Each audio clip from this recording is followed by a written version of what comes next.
নমস্কার বন্ধুরা, রন্ধনে আপনাদের সকলের স্বাগত। আজকে আমি বানিয়েছি মশলা মটন। এই মশলা মটন দেখতে যেমন সুন্দর লাগে, তেমনি এর স্বাদ আর গন্ধ অপূর্ব হয়, আর খুব সহজেই কম সময়ে ঝটপট রান্না হয়ে যায়। কিভাবে বানিয়েছি, কেমন করে বানিয়েছি সেটা জানার জন্য বা দেখার জন্য আপনাদের পুরো ভিডিওটা দেখতে হবে। প্রথমে আমি 600 গ্রামের মতন মাটন নিয়ে নিয়েছি। মাটনের চর্বি পিস হলে খুব ভালো হয়। তাতে 1 চা চামচের মতো নুন দিয়েছি আর 1 চা চামচ হলুদ গুঁড়ো দিয়ে ভালো করে মাখিয়ে নেব। মাখানো হয়ে গেছে, এবার মশলা তৈরি করব। প্রথমে আমি 3টে পেঁয়াজ টুকরো করে কেটে নিয়েছি। আমি মাঝারি সাইজের পেঁয়াজ নিয়েছি। আর এখানে 10টার মতন শুকনো লঙ্কা নিয়েছি। আর শুকনো লঙ্কাগুলোর আমি ঠিক বীজগুলো বার করে নেব। এই যে কটা বীজ রয়েছে এগুলো সব বার করে নেব। নিয়ে এরকমভাবে শুকনো লঙ্কাটাকে চিড়ে রেখে দেব। এবার আমি একটা পাত্রে 1 চা চামচ গোটা জিরে, 1.5 চা চামচ গোটা ধনে আর নিচ্ছি 1 চা চামচ গোলমরিচ, একটা দারচিনি আর 5টার মতন লবঙ্গ, একটা বড় এলাচ আর একটা তেজপাতা। এটা শুকনো কড়াইতে ভেজে নেব। আর নিচ্ছি 8টার মতন রসুনের কোয়া আর একটা টমেটো। এবার কড়াইতে আমি 1 চা চামচের মতন সাদা তেল দিলাম।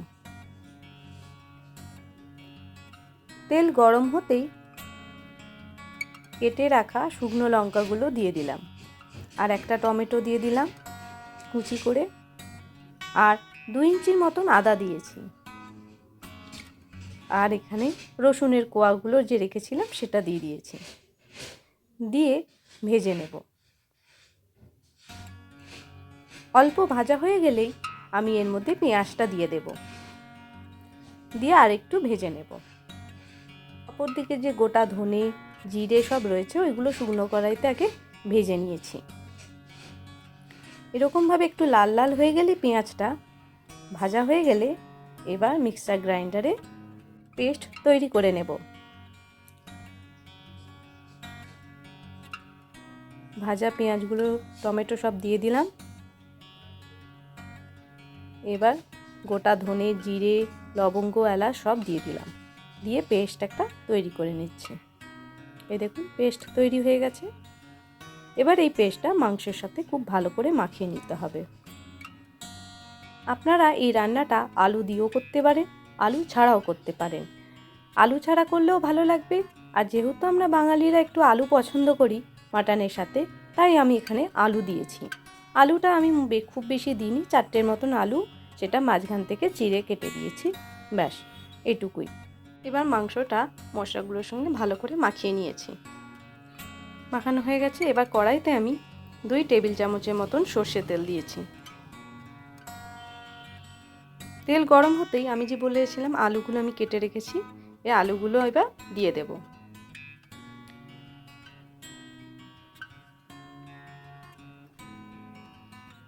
আলু অল্প একটু ভাজা হয়ে গেলে, একটু লালচে আসলেই আমি তুলে রেখে দেব।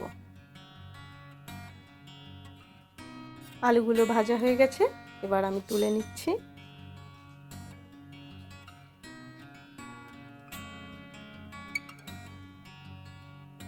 এবার এই তেলেতেই 1 চা চামচ গোটা জিরে ফোড়ন দিলাম আর 2টো শুকনো লঙ্কা।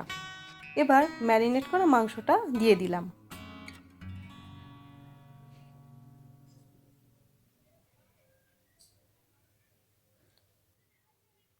পুরো মাংসটা এবার ভালো করে একটু কষে নেব।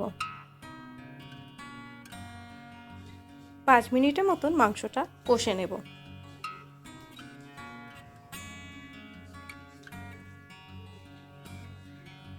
এবার এর মধ্যে আমি 2 চা চামচের মতন ঘি দিলাম।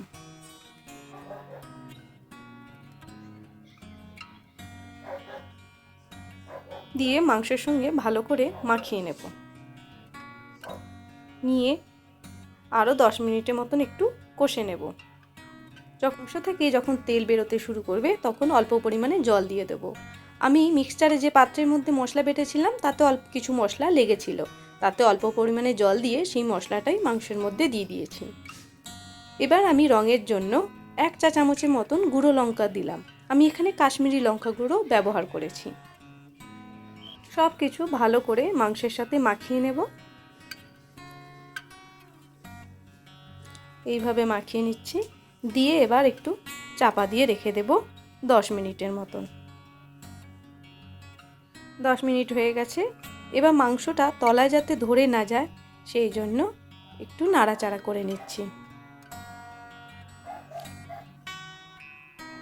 এবার যখন মাংসটা ভালো মতন কষানো হয়ে যাবে,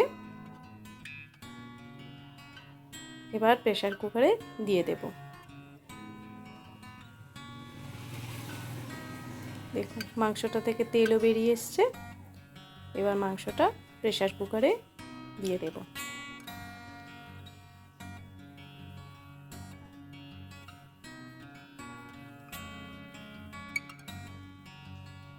পুরো মাংসটা দেওয়া হয়ে গেছে।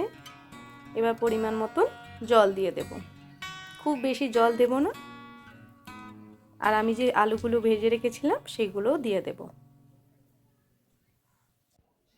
আলুগুলো দেওয়ার পর এবার আমি একটা সিটি দিয়ে দেব। একটা সিটি দেওয়া হয়ে গেছে। এবার আলুগুলোকে আমি আলাদা করে নেব, কারণ নাহলে মাংসের সঙ্গে পুরোটা দিয়ে দিলে আলু অনেক সময় গলে যাওয়ার সম্ভাবনা থাকে। এবার আমি আলুগুলো আলাদা করে নিচ্ছি।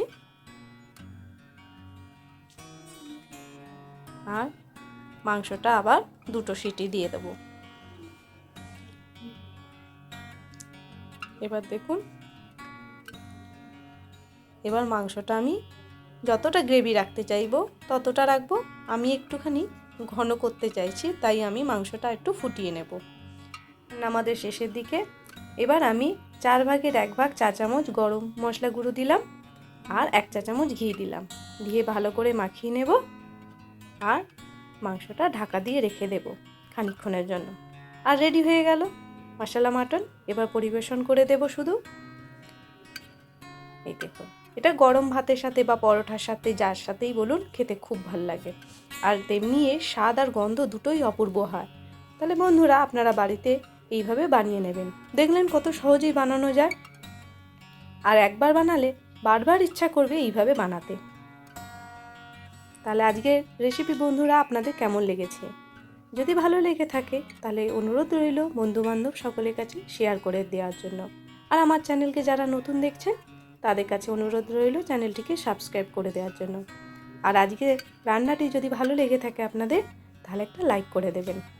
তাহলে বন্ধুরা আবার দেখা হবে পরবর্তীকালে কোনো একটা নতুন ভিডিও নিয়ে। ততক্ষণের জন্য বিদায় নিচ্ছি। আপনারা সকলে ভালো থাকবেন, সুস্থ থাকবেন, সাবধানে থাকবেন আর চ্যানেলটিকে একটা লাইক করে দেবেন। ধন্যবাদ।